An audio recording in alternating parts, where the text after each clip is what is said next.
हर खबर में होगी हमारी नज़र। खबरों से जुड़ने के लिए हमारे चैनल को सब्सक्राइब करें और बेल आइकन दबाना ना भूलें।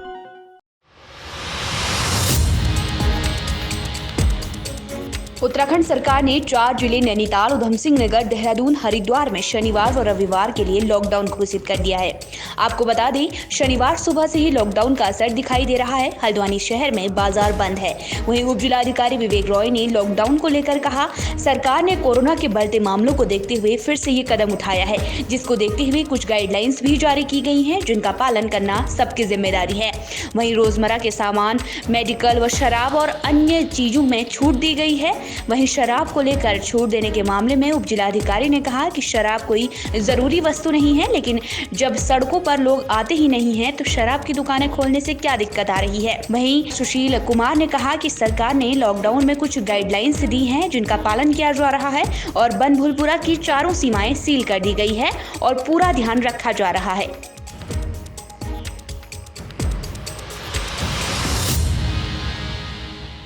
जी सर नमस्कार के साथ मैं ये कहूँगा कि उत्तराखंड सरकार से मैं ये पूछना चाहूँगा एक वरिष्ठ नागरिक होने के नाते कि शहर में सभी समुदाय, सभी संस्थान, सभी जितने भी कार्य करने वाले हैं सभी बंद हैं और उसके बावजूद जो है शराब की दुकानें खुली हैं। क्या शराब जो है नोवल कोरोना वायरस को ख़त्म करता है जड़ से? यदि वो जड़ से ख़त्म करता है तो मैं कहता हूँ दुकानें और बढ़ाई जाएं, कम ना हो।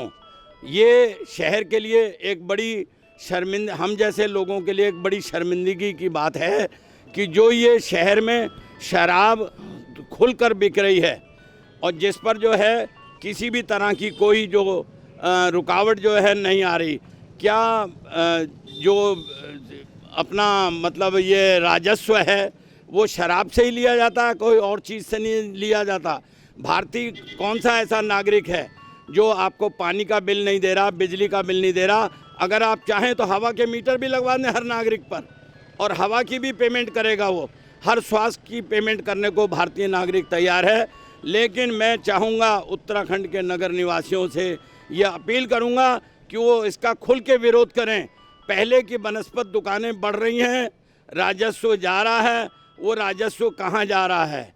और गरीब को ये नोवल कोरोना वायरस जब से शुरू हुआ जितनी भी लेबर थी सब परेशान हुई और वो बेचारी जब पैदल मार्ग करके जा रही थी भूखी प्यासी, उनके साथ क्या बर्ताव हुआ?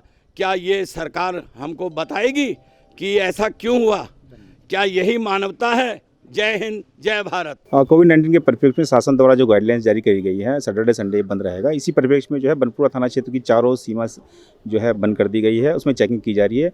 जो व्यक्तियों का आना जाना जरूरी है, जैसे आवश्यक वस्तुएं हैं या मेडिकल है या नगर निगम वाले हैं, मीडिया कर्मी, इनको आने जाने की छूट दी गई है। हर एक बॉर्डर पे चेकिंग करने के बाद ही व्यक्ति को जाने दिया जा रहा है। जैसे कुछ चीज़ें हैं जो आवश्यक वस्तु में, जैसे पेट्रोल होगी, दवाई की दुकान होगी, सब्जी की दुकान आवश्यक, इसी क्रम में जो शराब की दुकानें हो गई है, इन दुकानों को छूट दी गई है। इसका जो है पालन किया जा रहा है।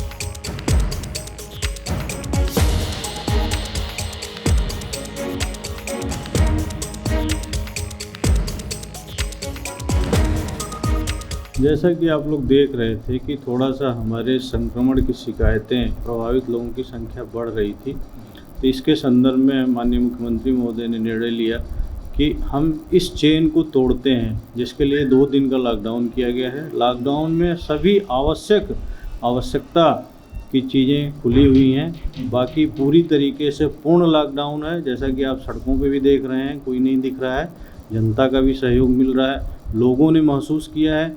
इतना नहीं, लोगों के बीच से ही आवाज़ आ रही थी, चाहे वो व्यापार संगठन थे, चाहे जो है आम जनता थी, चाहे जनप्रतिनिधि थे, एक आवाज़ उठाने लगे थे कि फिर एक बार हमको जो है लॉकडाउन करके इस चीन को ब्रेक करना है। वो बहुत अच्छी तरीके से हल्द्वानी में उसका पालन हो रहा है। आप देख रहे हैं, केवल आवश्यकता की, मेडिकल की और आपका फल की, सब्जी की दुकानें खुली हुई हैं, दूध की दुकानें खुली हैं और सारी दुकानें बंद हैं, सारे शॉपिंग कॉम्प्लेक्स बंद हैं। कोई भी ऐसी दुकान जो कि ग्रुप में है वो सब बंद। अब एसेंशियल सर्विस तो नहीं है शराब, लेकिन ये है कि जब सड़क पे आदमी ही नहीं है तो शराब की दुकान खुली रहेगी तो दिक्कत क्या है? नहीं शराब सर एसेंशियल सर्विसेज ना होते हुए भी शराब की दुकानें खोलने की अनुमति मिली, जबकि लोगों को बाहर निकलने की अनुमति नहीं है।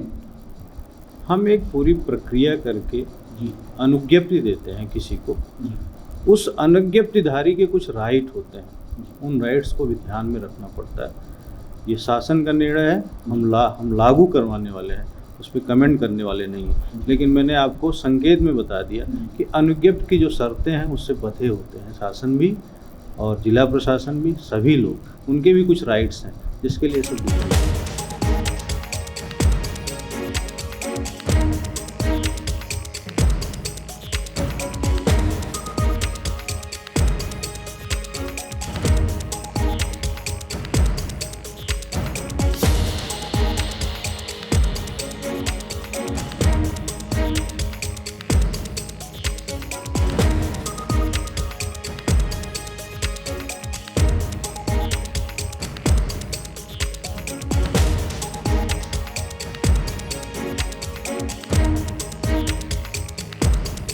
नमस्कार, स्वागत है आपका न्यूज़ 31 उत्तराखंड में। और आज हम खड़े हैं हल्द्वानी के कालाडूंगी चौराहे पे, जहां पर आप देख सकते हैं किस तरीके से लॉकडाउन की प्रक्रिया, जो आज लॉकडाउन घोषित किया है राज्य सरकार ने आज और कल शनिवार और रविवार के दिन, उसका असर किस हद तक देखने को मिल रहा है ये आप देख सकते हैं। सड़कें थोड़ी सुनसान जरूर हैं, लेकिन साप्ताहिक बंदी के चलते हल्द्वानी का जो बाज़ार है वो साप्ताहिक बंदी के चलते इसी तरीके का यहाँ माहौल रहता है। साप्ताहिक बंदी में भी कोई ख़ास इस तरीके का असर देखने को नहीं मिल रहा है। आइए आपको दिखा सकते हैं, मेरे पीछे जो ये दूर तक आप देख सकते हैं दुकानें जो ये बंद हैं, ये साप्ताहिक बंदी के तौर पर भी इसी तरीके से बंद रहती हैं। लेकिन यहाँ चलने वाला ट्रैफिक और यहाँ चलने वाले लोग जो लॉकडाउन को भूल चुके हैं कि लॉकडाउन क्या चीज़ है और किस वजह से लॉकडाउन किया जा रहा है। सारे लोग अपने कामों पे निकल के आ रहे हैं, लोग कुछ घूमने निकले हैं, कुछ फालतू में टहल रहे हैं या कुछ अपनी ज़रूरतों के हिसाब से बाहर निकले हुए हैं। लेकिन लॉकडाउन का कोई खास असर यहाँ देखने को मिल नहीं रहा है। सरकार ने एसेंशियल सर्विसेज के नाम पर बहुत सारी गैर ज़रूरी चीज़ों को खोल के रखा हुआ है। जैसे हम कह सकते हैं कि मदिरा की दुकानें हैं, शराब की दुकानें हैं, वो सारी की सारी दुकानें शहर की खुली हुई हैं, जिनको एसेंशियल तौर पर शायद सरकार ले रही है। इस बात के लिए सरकार को भी जवाब देना होगा कि एसेंशियल चीज़ों में शराब को शामिल करना कहाँ तक जायज़ है। आज आप यहाँ कालाडूंगी चौराहे पे ट्रैफिक की जिम्मेदारी संभाल रहे हैं, तो किस तरीके के आदेश आए हैं प्रशासन की तरफ से कि ट्रैफिक कैसे चलेगा? जो राज्य सरकार की तरफ से जो आदेश आए हैं, पूरा लॉकडाउन होगा और इसमें जो है आवश्यक जो वाहन होंगे और जो आवश्यक सामग्री वाले वाहन होंगे वो जो उनको छूट रहेगी और बाकी पूर्ण रूप से बंद रहेगा। और जहाँ तक ऑटो रिक्शा या रिक्शे का सवाल है, ये भी चल रहे हैं, तो इनके लिए क्या कुछ नियम निकाले गए हैं? नहीं, जो है जो आवश्यक वाहन है उन्हीं को जो है चलने दिया जा रहा है। बाकी जो है टू व्हीलर जो लोग आ रहे हैं, जो कुछ आवश्यक काम से आ रहे हैं, उनको तो छूट दी जा रही है, अन्यथा बाकी को रोका जा रहा है।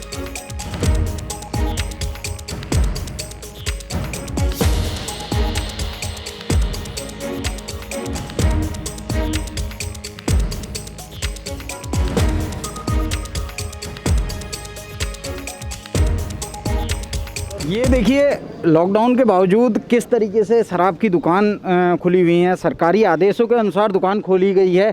बेशक यहाँ ख़रीदार एक भी नहीं है, लेकिन सरकारी आदेशों के अनुसार इसको एसेंशियल सर्विसेज घोषित करने के बाद शराब की दुकान जिस तरीके से खोली गई है, सारे कर्मचारी अपनी जगह ज़रूर तैनात हैं, लेकिन अभी दुकानदारी के बारे में या ग्राहक यहाँ कोई नहीं आ सकता क्योंकि लॉकडाउन की स्थिति बनी हुई है।